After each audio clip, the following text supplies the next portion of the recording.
Hello, you guys. It's me, the MetaVerse Explorer. Just going to put on my glasses here. Today's topic, we're going to be discussing Everlend. They are a lending aggregator, lending and borrowing aggregator on Solana. So let's get right into it, shall we? Thank you very much for watching. This is me. Thank you for letting me reach 7,355. My goal is to reach 10,000. So if you can help me, just click that like and subscribe button for me. Thank you very much. Let's go ahead and talk about financial advice. This is not financial advice. Please do not trade. Do not do day trading. You are more likely to lose money than to gain money. But today's topic is Everland, and why are we going to be talking about them? So Everland has a unique product in Solana at the moment. It's something that's been needed for a while because they utilize you need to wait for the underlying protocols to build themselves until your product can actually flourish on top of it. So why? What's Everland? They're a lending aggregator. What does that mean? They basically find the best rates for you, and then they implement those rates for you. So you don't have to go looking yourself. And they get the best rates on your liquidity and your loans always, right? So you pay the lowest interest rates on your loans as well, and that is constantly. So even if the market has changed, you took a loan out at 2% and now the current rate is 1%, they will refinance it for you and get you back down to 1. So in the end, they save you money. Let's have a look at some of their socials, shall we? This is the top right-hand side corner over here. That is the Everland Twitter page. They've got nearly 6,000 followers. And as you can see there, they joined in May 2021. They're a decentralized meta lending protocol with inbuilt money markets and a yield loan aggregator. It's built on Solana and built by two separate teams, people who are at Attic Labs and Everstake. Below that is their Telegram, which has got only 600 members. So their Telegram presence is not as large as their Discord presence, which is on the right-hand side, with 2.6K members. And I was just in there now. There's about 150 members online at the moment. So the community is still very small. So there's room for growth at the moment. Let's talk about them actually. So Everland, this is from their light paper. There's a few information I've matched together to give you a small brief overview of them. So they're made by Attic Labs. I'm only familiar with them slightly within Solana, and they're also incubated by Delphi Digital, which is what got my attention. Delphi Digital is a very major player in the crypto ecosystems. And when I see that someone has been working with Delphi Digital and even incubated by them, it gets my attention. That's it. It's very simple, because these people have been great backers of some projects. So the both teams are well known in the crypto space and have expertise in building DeFi products. They're going to be using this and taking into account and utilize the experience in the achievements of other protocols like Compound, Maker, Aave, Curve, Yuan Finance to build something truly unique and special. So very interesting. That's just a little preamble for them. So what does it actually do? I'm going to say it again. It offers you the best yields on your deposits and lowest rates on your borrows. Because some of these lending and borrowing protocols, their rates always fluctuate, right? Today it could be 1%, tomorrow it could be 2%. In a week's time, it could be 10%. They don't want you to be paying 10%, and they want to reduce that to the lowest borrowing rate on the markets to save you money. So you don't always have to keep an eye on it yourself. So that's on the borrowing side. On the lending side, what they can do is there's also different protocols, the same as on the borrowing side. If you're lending something at 2% and there's another protocol somewhere else that is lending that same token for 10%, which one is better for you? They will take your tokens and they will go to the 10% protocol so that you can get the best rate. And sometimes you also get tokens at the moment, tokens for some of these lending protocols when you when you borrow and lend from them.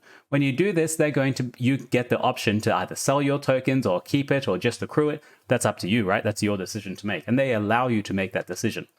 So this is what their website looks like at the moment. They just went onto mainnet. We actually had an interview with them over at the Grape Protocol. And this is what it looks like at the moment. There's 350,000 deposited in it by about 250 accounts. This is probably outdated by now if you're watching this on YouTube. So far, they've only earned about $20 in fees, but this is like 3 hours old or something like that. But let's have a look at some of the breakdown of some of the pools and assets you can lend. And this is just a small snippet of them. There are way more assets that are going to be coming along. So the first thing is Bitcoin, and it's the solid-based Bitcoin and not wormhole Bitcoin. The current API is 0.02%, and it's 100% used, right? Someone has deposited 2.7 Bitcoin into here, and that's being sent out to another protocol to earn rewards for you. Okay, there's FTX token, Solana, which has a really high APY or 7.08. I think that's actually higher than the staking rewards at the moment. So do you want to secure the network and stake and get about 6% or maybe 7%? Or do you want to lend out your tokens to someone else to earn 7%? Which one is better for the network overall? I would say go and stake your Solana. Terra USD, that's 10.64%. There's $55,000 in here. That's not bad. Good start. We've seen Terra coming over to Solana. And I want to actually find out because where this is being lent out. So let's have a look at one specific one. This is, what am I looking at? Solana. This is Solana specifically. So within Solana, there's 750 SOL being deposited. It's all being used and it's 63K. Where is this actually lending this out? So you can look here on the bottom, just right there. It's got Larix, Port Finance, and Solend. Probably the three the more prominent protocols on Solana that do the borrow and lending of tokens, right? So at the moment, it's taking your Solana and it's going to Larix to get you the best rate it can. At the moment, which is 7.22, right? Look down to the second one, which is Port Finance, right over here. That's giving you 0.88. Now that's a very crap interest rate, right? They don't want that. Solend has an interest rate of 3.92, which is also not very good. So compare Larix 7.22 and 0.88 on Port Finance. Which one is better for you? They're going to take your tokens to Larix so that they can deposit it there and earn you the best tokens they can. Now, they do have a very robust tokenomic, talking about their tokenomics, their light paper. They've got so much information there. I can only give you a small brief of what they're talking about. So if you're very super interested, I would recommend you go and read this paper because they do have a lot of information in there. It's super hard to cover it. But it was this. It was published last December in 2021.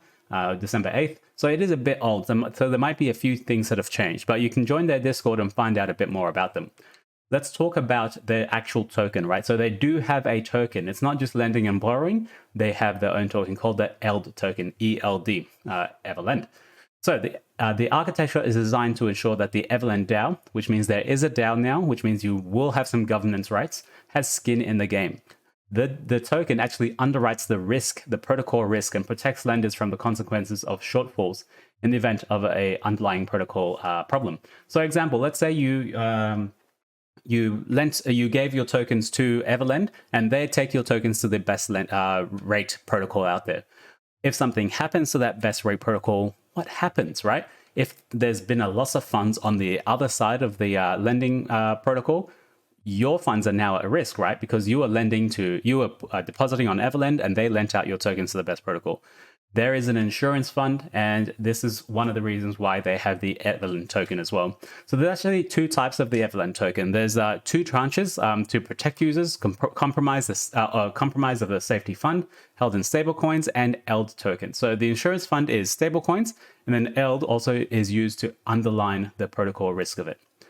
It's a bit more complicated than that. There's a Y, there's a VE ELD as well, so just keep an eye out. But now I'm going to tell you there is an airdrop possibility for you. If you used any of the beta test or the alpha testing, you might probably be getting an airdrop and also might be getting an NFT that they might be thinking about very soon. Let's look on this tokenomic tokenomic scheme they gave us. There's 1% airdrop for coming for people. And usually this is given out to people who use the protocol. So if you're interested, if you want, just use $100, go and try that protocol and see if it works. And if you want, leave them some feedback, because most times if you leave feedback, you will get some type of reward. Let's look at the teams and advisors. They got 30%. Early backers is 17%. The growth fund is 5%. And so the growth fund will be used primarily for grants or to incentivize people to bring more people into the protocol and use it. And then the DAO has a hefty 47% allocation, which is really good. Really good, to be honest. So for me, my major concern from the tokenomic side is the team advisors and the early backers having 47% of the entire token. That's nearly half of the entire token, right? So we got to make sure that if you buy a token or if you're earning a token, when are the next unlocks coming, right? These tokens are probably locked by the team and probably locked by the VC backers. What price did the early backers buy this token at? And what price are you buying it at? Is it the same? Is it a lot lower? Is it a lot higher? Who has the advantage and who's buying from who? Always think about that when you're buying new tokens. All right, so that's it for now. I'm going to get you to go and read their light paper. It is very interesting. There's a whole lot of information from there.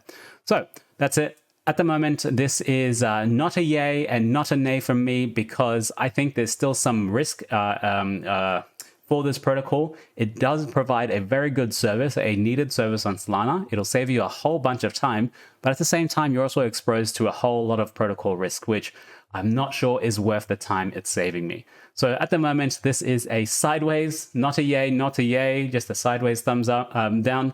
No one's living, no one's dying. I'm going to wait until this project is way more established. I will be using them, of course, with my testnet wallet and my experimental wallet, just because I want to get involved with it. And also, there might be an airdrop in it for you as well.